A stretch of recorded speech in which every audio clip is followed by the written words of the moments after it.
দেশের সর্বপ্রথম 300 সিসির বাইক সিএফ মোটো 300 SR। বাইকটি বেশ অনেক দিন ধরেই বাংলাদেশে এসেছে, কিন্তু এখনও অফিসিয়ালিভাবে লঞ্চিং হয়নি। এখন আবার অনেকে বলবে যে রয়্যাল এনফিল্ডে তো বাংলাদেশে এসেছে, সেটা তো 300 সিসির থেকে বেশি। ভাই, ওইটা এখনও বাংলাদেশে আসেনি, কিন্তু এই বাইকটি অলরেডি বাংলাদেশের শোরুমে চলে এসেছে, বিক্রির জন্য প্রস্তুত হয়েছে এবং সেটা অল্প কিছু দিনের মধ্যে অফিসিয়ালিভাবে তারা লঞ্চও করবে। তো এই বাইকটি নিয়ে অনেকে কমেন্ট করেছেন, কমেন্টের মাধ্যমে এই বাইকটি সম্পর্কে জানতেও চেয়েছেন। তো আজকের মূল ভিডিওতেই এই সিএফ মোটো 300 SR বাইকটি নিয়ে আজকে আমরা এই ভিডিওতে আলোচনা করবো একদম বিস্তারিতভাবে এই বাইকটির সম্পর্কে, বাইকটিতে কী কী আছে, বাইকটির ফুল স্পেসিফিকেশন, বাইকটির প্রাইস কেমন হতে পারে এবং আপনার জন্য বাইকটি কেমন হতে পারে, বাইকটির পাওয়ার, টর্ক, মাইলেজ, টপ স্পিড, এই সব কিছু আজকের এই ভিডিও থেকে জানতে পারবেন। তাহলে আসুন বেশি কথা না বাড়িয়ে এবার ভিডিওর মূল আলোচনার দিকে যাওয়া যাক। আর ভিডিওটা শুরু করার আগে আপনাদের ছোট ভাই হিসেবে আমি ছোট একটা রিকোয়েস্ট রাখবো, ভিডিওটা দেখার আগে নয়, ভিডিওটা দেখার পর যদি ভিডিওটা আপনাদের কাছে ইনফরমেটিভ বলে মনে হয়ে থাকে বা কাজের ভিডিও বলে মনে হয়ে থাকে, তাহলে একটু ভালোবাসা দেখিয়ে যাবেন। ভালোবাসা বলতে একটু সাবস্ক্রাইব করবেন আর কমেন্টটা আপনাদের মতামত অনুযায়ী করতে পারেন। আসুন তাহলে এবার বাইকটির সাথে একটু পরিচিত হওয়া যাক। এই বাইকটির নাম হচ্ছে সিএফ মোটো 300 SR। বাইকটির ব্র্যান্ড অরিজিন হচ্ছে চায়না এবং বাইকটির ক্যাটাগরি হচ্ছে স্পোর্টস। আপনি ঠিকই শুনেছেন, এই বাইকটির ব্র্যান্ড অরিজিন হচ্ছে চায়না, অর্থাৎ এইটি একটি চায়না বাইক। আমরা যদি এই বাইকের ইঞ্জিনের দিকে আসি, তাহলে এই বাইকটিতে ইঞ্জিন হিসেবে ব্যবহার করা হয়েছে সিঙ্গেল সিলিন্ডার লিকুইড কুল 292.4 সিসির একটি ইঞ্জিন। আর এই ইঞ্জিনটি থেকে এই বাইকটি সর্বোচ্চ পাওয়ার আউটপুট করতে পারে 28.7 bhp, 8750 RPM এবং ম্যাক্সিমাম টর্ক আউটপুট করতে পারে 25.3 নিউটন মিটার, 7250 RPM। যদি সিসির হিসেবে চাইনা বাইক হিসেবে আমরা যদি পাওয়ার টর্কের ব্যাপারটা মেজারমেন্ট করি, তাহলে এভারেজ পাওয়ার টর্ক, যে পাওয়ার টর্কটা দেওয়া হয়েছে এই বাইকে, আমার কাছে এভারেজ লেগেছে। 300 সিসি হিসাবে মোটামুটি না বেশ ভালো পরিমাণে পাওয়ার দেওয়া হয়েছে। তো দেখা যাক এই পাওয়ারফুল বাইকটিকে কন্ট্রোল করার জন্য এই বাইকে কেমন ব্রেকিং সিস্টেমটা ব্যবহার করা হয়েছে। এই বাইকটির সামনে 292 millimetre single disc opposite 4 piston caliper এবং পেছনে 220 millimetre single disc single piston caliper ব্যবহার করা হয়েছে।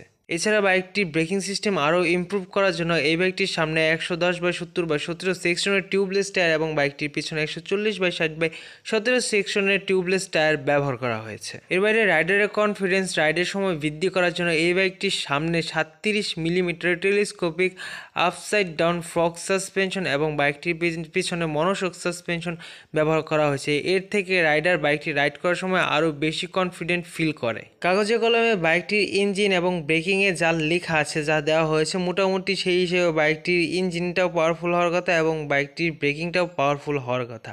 এখন দেখার বিষয় বাইকটি কাগজে কলমে কতটা কী কাজ করে।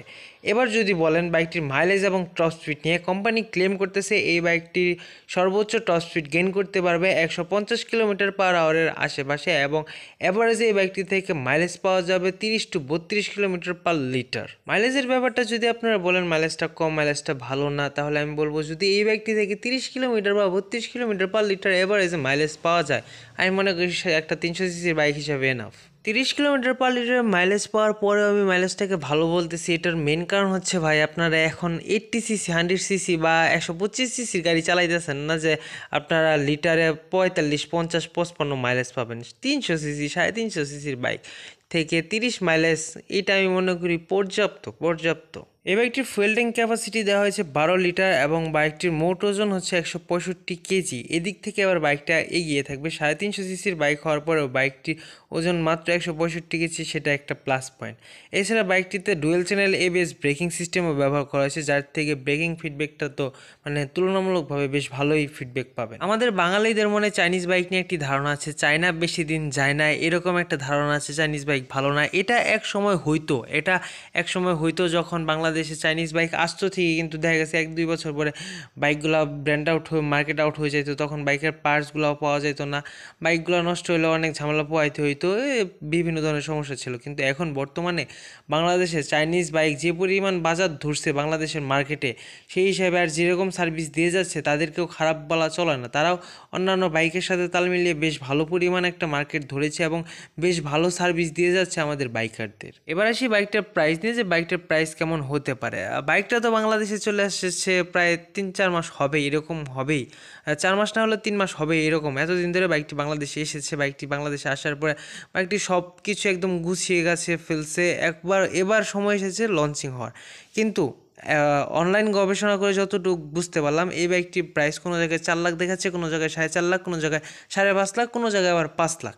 তো বর্তমানে কোনো বাইকে, শুধু এই বাইকে না, কোনো বাইকটাই অফিসিয়ালিভাবে লঞ্চিং হওয়ার আগ পর্যন্ত প্রাইস একদম 100% শিওর দিয়ে প্রাইস বলা অসম্ভব।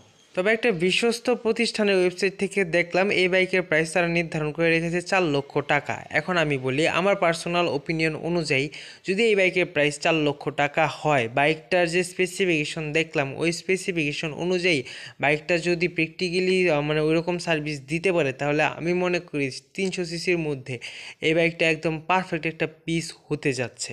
যদি 4 লাখ টাকা এই বাইকটা প্রাইস হয়, বা 4 লাখ টাকার নিচে 10-20 হাজার নিচে বা 10-20 হাজার উপরে এরকম যদি প্রাইসটা হয় এই বাইকটা, বাকিটা ডিপেন্ড করবে বাইকের সার্ভিসের ওপর। শুধু 4 লাখ টাকা প্রাইস পয়েন্ট হলেও যদি বাইকের সার্ভিস ভালো না হয় তাহলে তো হবে না, বাইকের সার্ভিসটাও ভালো দিতে হবে। তো মোটামুটি বাইকটা এমনিতে লুকিংও বেস্ট, অ্যাট্রাকটিভ একটা লুক দিছে।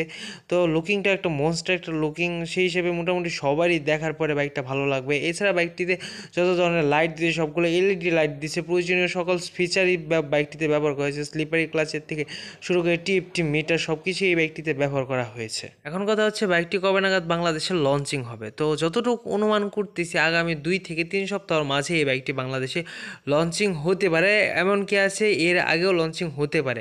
সম্ভবত তাদের অফিসিয়াল কোনো একটা কাজের জন্য লঞ্চিং ডেটটা মানে তারা পিছাচ্ছে এখনও ওইরকম কোনো ইনফরমেশন পাইনি। তবে যতটুকু ধারণা করছি 2 থেকে 3 সপ্তাহ এর মাঝে বাইকটি বাংলাদেশের লঞ্চিংয়ের খবর বা লঞ্চিংয়ের ভিডিও আপনারা বা লঞ্চিংয়ের অনুষ্ঠান যেটাই বলেন দেখতে পারবেন। এবার যদি বলেন বাইকটি নেওয়া উচিত হবে কি হবে না, বাইকটি ভালো খারাপ দিক কী কী হতে পারে, ভাই দেখেন বাইকটি শুধু দেখছি সামনে থেকে, এখন পর্যন্ত আমার দেখা হয় নাই।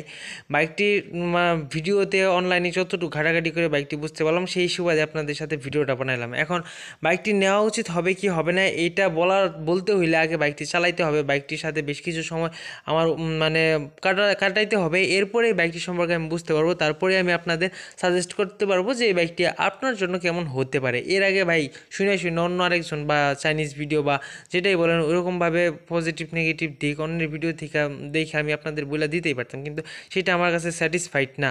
যার জন্য আমি যতক্ষণ না পর্যন্ত প্রত্যক্ষভাবে নিজে এই বাইকটা না দেখতেছি না রাইড করতেছি, সেই পর্যন্ত আমি আপনাদের এই বাইকটা সাজেস্ট করতে পারবো না। এই ভিডিওর মাধ্যমে শুধু এই বাইকটা সম্পর্কে জানানো হলো আপনাদের। যখন এই বাইকটা বাংলাদেশে আসবে, অফিসিয়ালিভাবে লঞ্চ হবে, আমি যখন রাইড করতে পারবো, তখন অবভিয়াসলি এই বাইকটি সম্পর্কে একদম বিস্তারিতভাবে একটা ভিডিও পাবেন আমার এই চ্যানেল থেকেই। তো গাইস আজকের এই ভিডিওটা এই পর্যন্তই রইল, তেনা বেঁচে আর ভিডিও লম্বা না করি। যদি ভিডিওটা এই পর্যন্ত চলে আসেন একটা লাইক করবেন ভালো লাগলে, আর যদি ভালো না লাগে তাহলে ডিসলাইকও করতে পারেন, অপশন দেওয়া আছে।